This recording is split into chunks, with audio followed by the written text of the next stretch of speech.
लक्ष्मण जी ने हंसकर कोमल वाणी से बोले, अहो मुनीश्वर, आप अपने, अब तक किसी ने लाइक नहीं करो, लाइक कर देना। लक्ष्मण जी हंसकर कोमल वाणी से बोले, अहो मुनीश्वर, आप अपने को बड़ा भारी योद्धा समझते हैं, बार बार मुझे कुल्हाड़ी दिखाते हैं, फूंक से पहाड़ उड़ाना चाहते हैं। यहाँ कोई कुम्हड़े की भांति नहीं है जो तर्जनी उंगली को देखते ही मर जाती है। कुठार और धनुष बाण देखकर ही मैंने कुछ अभिमान सहित कहा था, भृगुवंशी समझकर और यज्ञोपवीत देखकर तो तुम जो कुछ आप कहते हैं उसे मैं क्रोध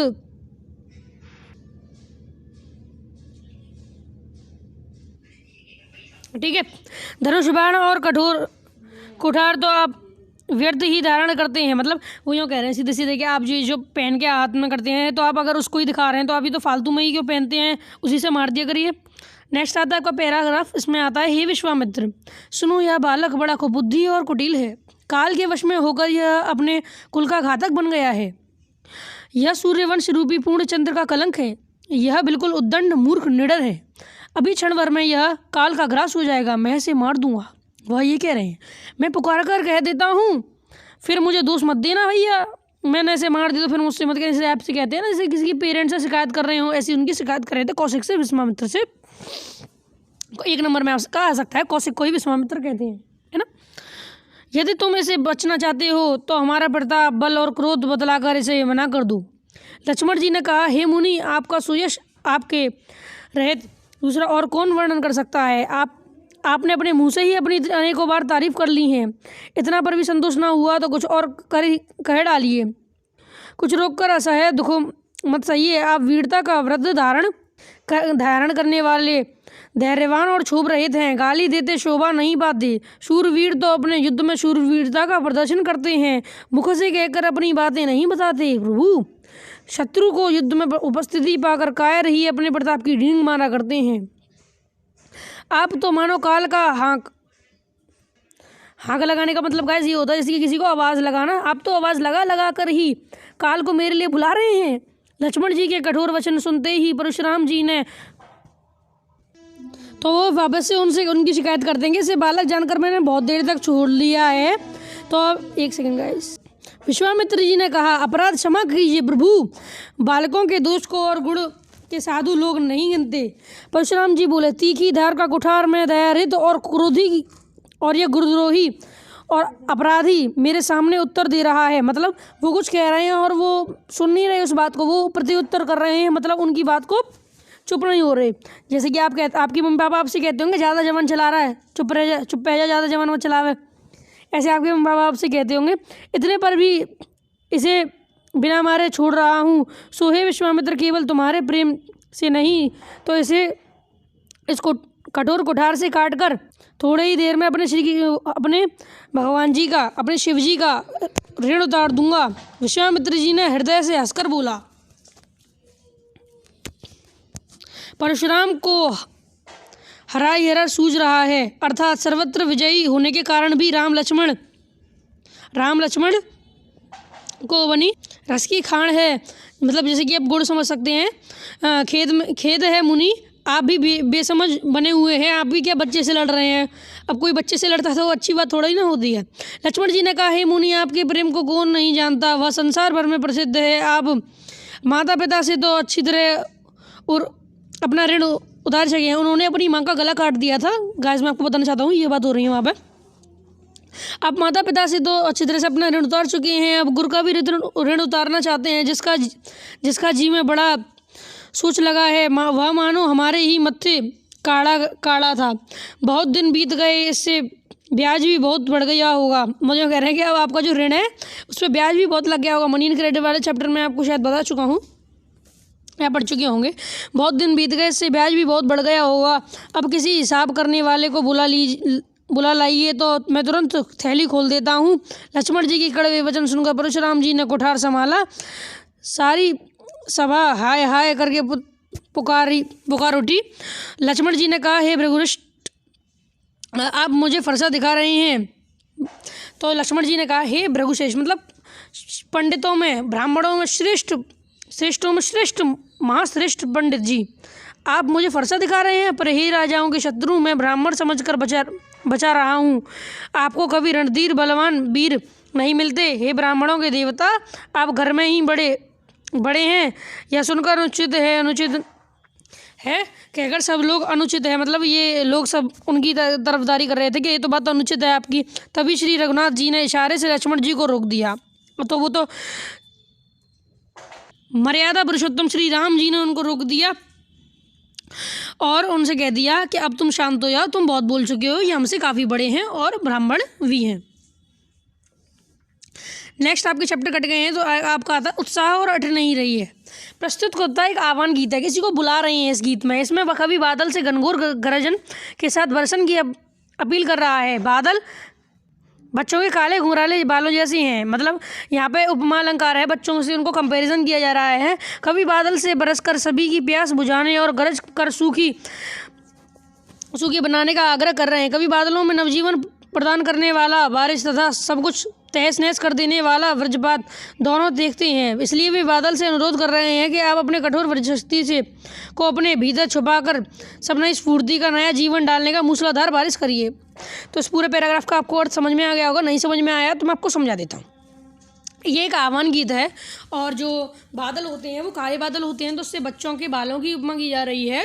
और इसमें ये कहा जा रहा है कि बादल जो अपने अंदर आप छुपा कर बैठे हो उसको बाहर निकालो। बरसों बादल आकाश में उमड़ते घुमड़ते बादल का देखकर गाइस, शायद आपको मैंने खोल कर आपको दिखा दी है, शायद आपको दिख रही होगी। तो उसमें लिख रहा है बादल गरजो घेर घेर घोर गगन धराधर ओ ललित ललित काले घुंघराले ललित ललित काले घुंघराले बाल कल्पना के से पाले विद्युत छवि उर्मे कवि नवजीवन वाले वज्र छिपा नूतन कविता फिर से वर्दो बादल गरजो विकल विकल उन्मन थे उन्मन विश्व के निदाप के सकल जन आयज्ञा दिशा से अनंत के घन तप्त धरा जल से फिर शीतल कर दो बादल गरजो। और आपको अभी से यही भी पढ़ा देता हूँ, उसका पूरा सारांश अभी करा देता हूँ। एक सेकंड रुकिए गाइस। आकाश में उमड़ते घुमड़ते बादल को देखकर कवि को मैंने सोचा आपको एक बार दिखा देता हूँ उसकी पूरी।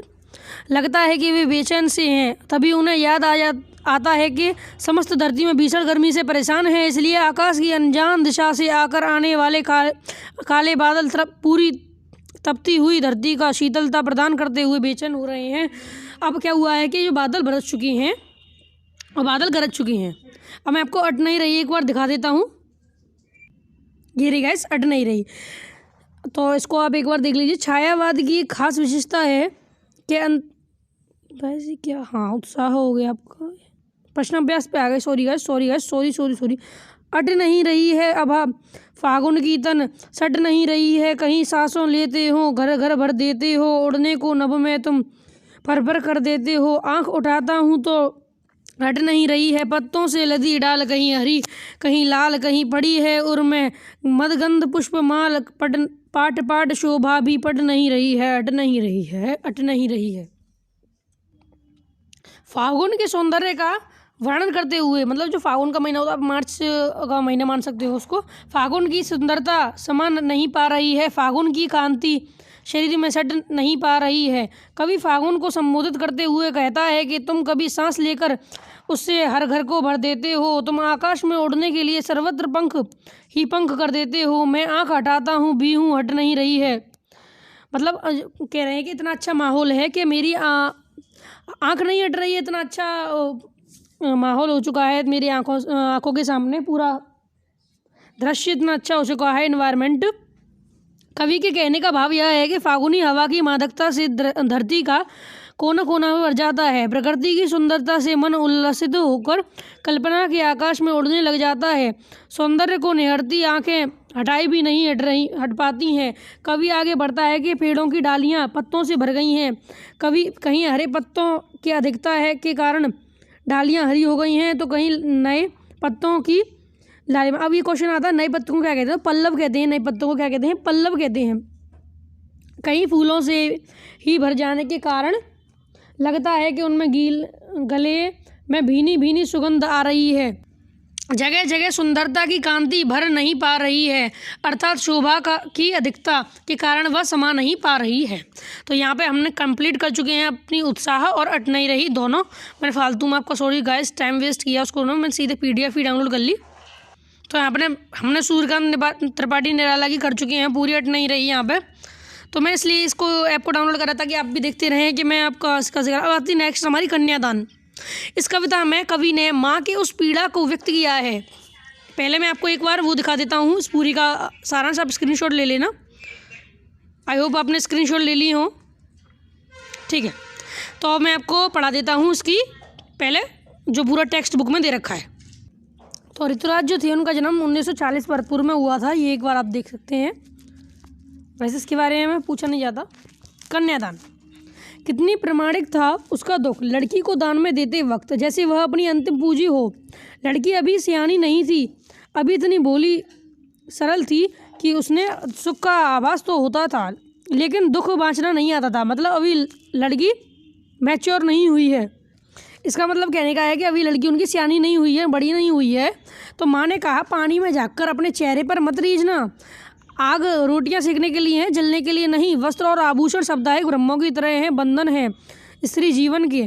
माँ ने कहा लड़की होना पर लड़की की जैसे दिखना मत, मतलब कठोर रहना, तुम लड़की की तरह कोमल मत रहना। मतलब जैसे कि बहुत सारा दहेज के लिए क्या कहते हैं अपने बच्चों को, मतलब अपने बच्चों को नहीं, बहू को मारते हैं लोग, तो ऐसा अब सहना मत कुछ भी। और ये हाथ जो है तुम्हारे उनको कोई दहेज की वजह से जलाए या फिर ऐसा मत करना, क्योंकि तुम मेरे साथ तो सुख में रही हो। इसमें जो माँ और बेटी का वो बहुत अच्छा दिखाया गया है कि वो तो बेचारी उसके संग सुख में ही रही है। अभी उसे वास्तविकता का पता नहीं है, उसको दुख का अभी पता नहीं है। वो अपनी अंतिम पूंजी दान को दे रही है। उसकी सुख दुख का साथी होने के कारण उसकी आखिरी सामान है वो। कन्यादान के समय माँ ऐसा अनुभव कर रही है और वो बहुत एकदम अकेली पा रही है, रोए जा रही है और अपनी बेटी को आखिरी बार ज्ञान दे रही है कि तुमने अभी तक दुनियादारी की समझ नहीं है, अभी तुम इतनी भूली हो कि उस सुख का आभास नहीं है, परंतु उसे दुख पढ़ना नहीं आता। वह तो धुंधले प्रकाश की कुछ तुकों और कुछ लड़ायात्मक पंक्तियों को ही पढ़ने वाली है। अर्थात लड़की में बहुत सीधापन है, मतलब लड़की बहुत अच्छी है, सुंदर है और अभी सियानी नहीं हुई है, बड़ी नहीं हुई है, लेकिन उसकी शादी करा दी गई है। मतलब इतनी वो मैच्योर नहीं हुई है। माँ ने लास्ट वाला लाइन एक बार दोबारा पढ़ता है। माँ ने कहा लड़की होना पर लड़की की जैसे दिखाई मत देना, मतलब अर्थात लड़की में बहुत सीधापन था, अपने घर में उसे सुखी सुख मिला है, इस कारण वह जीवन के संघर्षों को के दुखों से अनजान थी, तो भी जीवन के कुछ अनुकूल और रंगात्मक स्नेह से परिपूर्ण क्षणों का ही अनुभव किया था। सुख दुख भरे संपूर्ण जीवन को सेवा अपरिचित थी। गाइस मैं आपको इसमें से नहीं पढ़ा रहा हूँ, मैंने खुद ही उसकी समरी कर ली है। अगर आप चाहें तो आप एक बार समरी का स्क्रीनशॉट ले सकते हैं। नेक्स्ट आपका डिलीट हो चुका है आपका। अब आते हैं हम पूरी हिंदी के नेक्स्ट उस पर टॉपिक पर, जिसका नेताजी का चश्मा। अब मैं इस गाइस एक बात बताऊँ आपको कि इस वीडियो को मैं यहीं पर एंड कर रहा हूँ, क्योंकि ये पोएम वाली वीडियो थी। इसके नीचे आप डिस्क्रिप्शन में जाना, लिंक खोलना तो नई वीडियो आपको मिलेगी। तब तक मैं पानी पी लेता हूँ बाकी सारे। Thank you guys. आपका पूरा हिंदी का पोएम वाला सेक्शन ख़त्म हो चुका है। Sorry guys, sorry. हाँ, पोएम वाला क्वेश्चन ख़त्म हो चुका है। मैं आपको क्वेश्चन आंसर और दिखा देता हूँ एक बार। राम लक्ष्मण परशुराम संवाद के मैं भूल ही गया था गाइस, सॉरी। राम लक्ष्मण परशुराम संवाद में लक्ष्मण ने वीर योद्धा की क्या क्या विशेषताएं बतलाई हैं। राम लक्ष्मण परशुराम संवाद में गोस्वामी तुलसीदास द्वारा रचित पदों के माध्यम से लक्ष्मण ने कवि वीर योद्धा की उन्होंने ये बताया है कि वीर योद्धा जो होता है वो कभी भी अपना धैर्य नहीं छोड़ता। वह युद्ध भूमि में अपनी वीरता का प्रदर्शन करता है, अपने मुख से अपनी बातों को नहीं कहता है और अपनी बढ़ाई नहीं करता है और अपने कौशल की डींगे नहीं हाँकता। धनुष को तोड़ने वाला कोई आपका सेवक ही होगा के आधार पर राम के स्वभाव की टिप्पणी कीजिए। राम लक्ष्मण परशुराम संवाद में यह कोई आपका ही दास होगा, ये कहते हैं कि ये आपका दास ही होगा कोई जिसने आपकी ये तोड़ी होगी, नहीं तो आपका जान पहचान वाला तो ऐसा कोई करेगा नहीं, मतलब बिना जान पहचान वाला ऐसा कोई करेगा नहीं। तो अगर वो कहते हैं कि अगर कोई दास है तो मैं उस दास को भी नहीं छोड़ूंगा, उसने मेरे गुरु का वो तोड़ दिया। परशुराम के क्रोध को शांत करने के प्रयास में ऋतुराम ने बड़ी विनम्रशील स्वभाव से शिव के धनुष को तोड़ने वाला आपका कोई दास होगा ऐसा कहकर यह पता चलता है कि राम शांत विनम्र स्वभाव के थे और वो कर्तव्यपरायण थे और वह मर्यादा पुरुषोत्तम थे। वो अपनी कभी भी मर्यादा को लांघते नहीं थे। वो अपने बड़े से कभी भी बदतमीजी से बात नहीं करते थे। जैसे लक्ष्मण जी अब अपनी भाषा का उसका गलत उपयोग कर रहे थे जुबान का, जैसा पाठ में बताया गया है वैसा असली में है नहीं। भगवान परशुराम को विनम्रता से ही समझाया जा सकता है, क्योंकि वो बहुत क्रोधी थे। उन्होंने सहस्त्रबाहुओं की 1000 भुजाओं को काट दिया था और उन्होंने फिर सारी उसकी ज़मीन ब्राह्मणों को दे दी थी सामने। परशुराम जी ने अपने फरसे की क्या विशेषता बताई है? परशुराम जी ने अपने फरसे को क्या विशेषता बताई है? राम लक्ष्मण परशुराम संवाद में गोस्वामी तुलसीदास के अनुसार भगवान श्री परशुराम जी को अपने शस्त्र विद्या का अति विश्वास था। फरसा उनका प्रिय शस्त्र था, जिसके ऊपर उन्हें बहुत ज़्यादा गर्व था और उन्होंने कहा था ये तो कि गर्व के बच्चों को भी मार सकता है। और वही शस्त्रबाहु वाला वो एग्जाम्पल दे देना। लक्ष्मण ने परशुराम से किस प्रकार क्षमा याचना की और क्यों? लक्ष्मण ने परशुराम से किस प्रकार क्षमा याचना की और क्यों, इस वाले सेंटेंस में आप देख सकते हैं। लक्ष्मण जी ने कहा है, देवता ब्राह्मण भगवान के भक्त हैं और गाय, इन पर हम कभी भी, मतलब जो भृगुवंशी होते हैं उन पर हम कभी भी, आप तो सर्वश्रेष्ठ भृगुश्रेष्ठ हैं, मतलब आप ब्राह्मणों में सबसे ज़्यादा श्रेष्ठ हैं, उत्तम है, ब्राह्मणों के भगवान हैं, हमारे भी भगवान हैं, आप पूजनीय हैं। इन्हें मारने पर हमें तो पाप लगता है और हमारे रघुवंश का जो जैसे कि रघुकुल रीत सदा चले आई, प्राण जाए पर वचन ना जाए। तो ऐसे ही उनका वचन जो था तो वो जानना नहीं चाहते थे, इसलिए उन्होंने झगड़े को वहीं पर ख़त्म किया और राम जी ने भी उनको रोक दिया। यह कुंबड़िया कहूँ नाही, यह पंक्ति किसने और किसके संदर्भ में ली है? उपयुक्त पंक्ति परशुराम जी से उस समय कही, लक्ष्मण ने कही थी परशुराम जी से कि यह कुंबड़मती मतलब जो छोटे छोटे धनुइयाँ होती हैं ना, वो वाला पूछा गया है इसमें। गाइस इससे आपका पूरा कवर हो चुका है। नेक्स्ट आपका दिखाता हूँ। उत्साह हट नहीं रही है। उत्साह कवि की आप पूरे यूट्यूब पे चेक कर लेना, किसी ने भी एक वीडियो के अंदर पूरा एक्सप्लेनेशन प्लस क्वेश्चन आंसर नहीं कराए होंगे सिवाय मेरे। उत्साह एक आह्वान गीत है जिसमें कवि ने बादलों को आह्वान किया है किसी भी परिवर्तन के लिए जोश की आवश्यकता होती है, इसलिए कवि नवचेतना लाने के लिए बादलों का आह्वान कर रहे हैं जिससे वातावरण परिवर्तित हो सके। वे वसंत ऋतु का वर्णन है। इन दोनों में ही ऋतुओं में वर्षा ऋतु अधिक आकर्षक और उपयोगी है। इसलिए सबसे ज़्यादा ऋतु कौन से देश में होती हैं यह भी पूछ लिया जाता है, तो इंडिया में होती हैं। आप लिख सकते हैं। क्वेश्चन आपका पूरा हो चुका है। पाठ शोभा श्री पाठ पट नहीं रही है। पंक्ति राष्ट्रपति लेंथी किस संदर्भ में थी? उपयुक्त पंक्ति का भाव था, जिस प्रकार बच्चों की कल्पनाएं पल भर में ही बनती हैं और बिगड़ती हैं, उसी प्रकार बादल भी अचानक अज्ञात दिशा से आते हैं और पल भर में फट फट फट फट फट चले जाती हैं। कवि ने उत्साह कविता बादलों को क्यों संबोधित किया है? कवि ने उत्साह कविता बादलों को इसलिए संबोधित किया है कि क्योंकि बादल निराला का सूर्यकांत त्रिपाठी निराला ने लिखी थी। 0 जहाँ कविता में बादल एक और प्यास से पीड़ित लोगों की प्यास बुझाने वाला है, वहीं दूसरी ओर उसे नवीन कल्पना और नवाकुर के लिए विप्लव और क्रांति की चेतना। अब ये क्वेश्चन आता है, इस वाले क्वेश्चन में यही लिखना है आपको कि जो प्यासे लोग हैं उनकी बन जाता है नवयुग की रचना होने वाली है। मतलब जैसे कि अब पानी गिरेगा तो कुछ धरती में से वो छोटे छोटे कुल्ले आएंगे और फिर बीज में से कुल्ले आएंगे और वो छोटा सा एक पौधा बनेगा, फिर बड़ा जाके वो पेड़ बनेगा और ट्री जो आपका उसमें आपको छाया देगा। ये आपका क्वेश्चन आंसर हो गए। अब कन्यादान के क्वेश्चन आंसर आते हैं। लास्ट चैप्टर है आपका पोइम सेक्शन से। गाइस किसी ने भी आपको पूरे यूट्यूब पे क्वेश्चन आंसर प्लस समरी नहीं कराई होगी इतने अच्छे से। अगर आप एग्जाम से 2 दिन पहले भी इसको देख रहे हैं ना, तो 2 दिन पहले भी मेरी 2-3 वीडियो को इन पूरियों को देख लेंगे, उसके बाद एक बार एनसीईआरटी की क्वेश्चन आंसर कर लेना, पूरा आपका अच्छे से पेपर हो जाएगा, अच्छे से पेपर निकल जाएगा। ग्रामर भी डालूंगा। उसे सुख का आभास तो था लेकिन दुख बचाना नहीं आता था। कन्यादान कविता के आधार पर भावार्थ स्पष्ट कीजिए। ये वाला क्वेश्चन मैं आपको अच्छे से करा चुका हूँ पढ़ाते समय ही, तो आप इसको खुद करना। वीडियो पॉज करो और सोचो। 3, 2, 1, 0। कन्यादान कविता माँ अपनी बेटी के बारे में बताती है कि उसे अभी संसारिक व्यवहार का ज्ञान नहीं है, मतलब उसको इतना मैच्योर नहीं हुई, उसको इतना पता नहीं है कि संसारिक का कितने कितने दुख होते हैं, वो उसके पास रही है तो उसको सुखी सुख का ज्ञान है। जीवन के प्रति लड़की की समझ सीमित है, अर्थात वह विवाहोपरांत आने वाली कठिनाइयों से परिचित नहीं है। मतलब शादी के बाद जो सास वगैरह जो टीज करते हैं, मतलब एक परेशान करते हैं, वो उनका छल कपट के बारे में उसको इतनी समझ नहीं है। कन्यादान कविता में वस्त्र और आभूषणों को शब्दिक ब्रह्म क्यों कहा गया है? ये बहुत इंपॉर्टेंट है गाइस। उत्तर है, स्त्री के जीवन में वस्त्र और आभूषण ब्रह्मों की तरह हैं, अर्थात ये चीज़ व्यक्ति को भरमाती हैं, यानी कि भ्रम में डालती हैं।